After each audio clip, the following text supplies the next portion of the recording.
Florida State coach Willie Taggart looks at the scoreboard late in the fourth quarter in Syracuse. The Orange won, 37.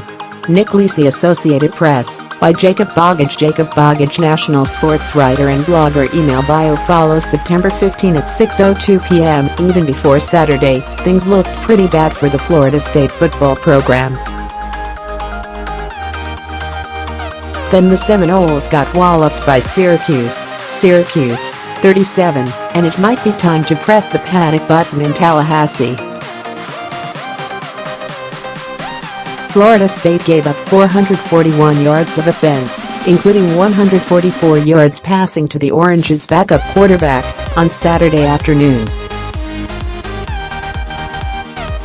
It was the first time Syracuse scored 30 or more points in a win against an ACC opponent since beating Virginia Tech on October 15, 2016. The Hokies embarrassed Florida State in its home opener, 24-3, and the Seminoles' offense was so bad, Coach Willie Taggart accused Virginia Tech defenders of faking injuries to slow down the pace.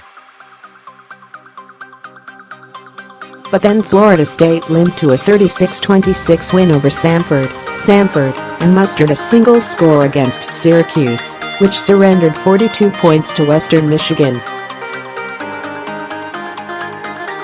Put that all together, and it spells trouble for Florida State, the same Florida State experts considered a favorite for the college football playoff at the start of last season.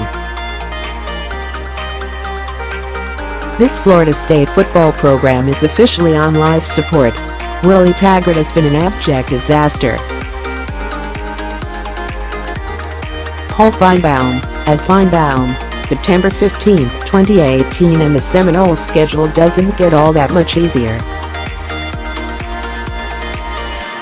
They have a chance to bounce back at home next week against Northern Illinois, but after the boondoggle against Samford, there's no guarantee that game will be a walk in the park. After that, Florida State plays at number 21 Miami and Louisville. The Noles likely won't be favored in either of those games.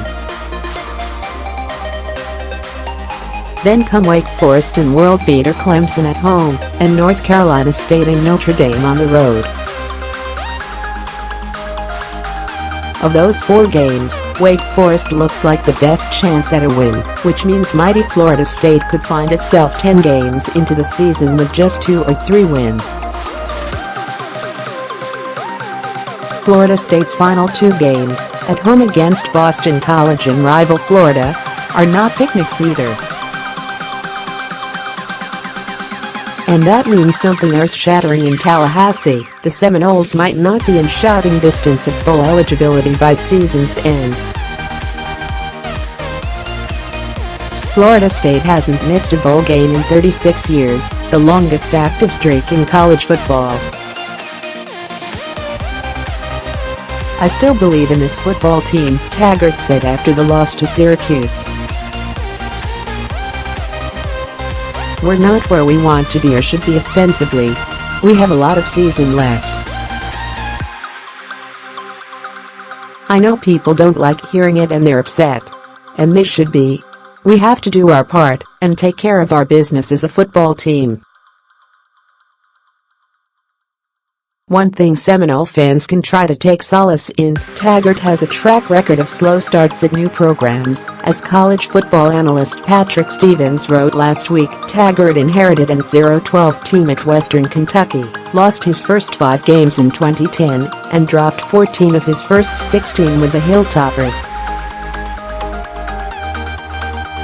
But over the next season and change he was 14-6, and parlayed the turnaround into the South Florida job. That began even worse, a 53-21 loss to McNeese State, part of a 2-10 debut season. He was 7-21 after an ugly start to his 3rd year in Tampa, but presided over a 17-4 burst and landed the head coaching gig at Oregon, where he went 7-5, but did manage to get off to a 3-0 start.